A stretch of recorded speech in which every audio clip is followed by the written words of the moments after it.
Okay, we've got an image here that was taken in a light painting situation, and what we're going to do with this is we're going to put a picture of a joker's head that was taken on the same night in the same location. We had a bit of a problem trying to get the head in the right place just by simply doing the light painting, so we decided to take another shot, which is this one, exposed just for the face, and we're going to place that onto this photo. But what I want to do is to try and maintain, I mean, we could just cut that out and just place it on there, but it wouldn't look so realistic because we wouldn't have all those flames showing in the background or coming over the face. So this is a quick and easy way. It doesn't work on every photo. It depends really on the area that you're putting it on. But in this case, it should work great.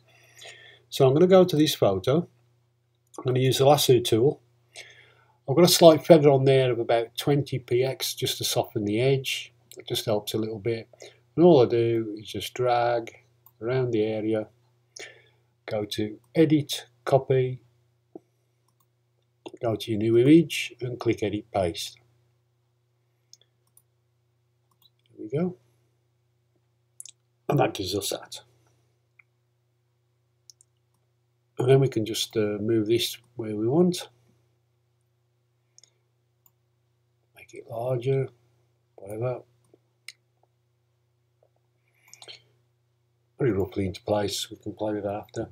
But now all I do is I'm going to use a layer mode. And the layer mode I'm going to use, I'm going to go to the layers. You can see at the moment the mode is normal. And we're going to use a mode called screen. And what screen does is it looks at the highlights and it will remove any dark areas. So if I just change this to screen, straight away you can see we've got this image, and whenever I put that, only the highlights of this area will show up. So I'll put that there. Job done straight away, and we've got all the sparks coming through, so that's showing us the detail, and it just looks so much more realistic. Okay, I hope that helps. So that's using screen mode, good for when you've got a darkish background and you've got a highlighted image and you just want the highlights to show through. Of course, you'd flatten the image at that stage, so I right click, flatten the image, and then you're ready to save or do whatever.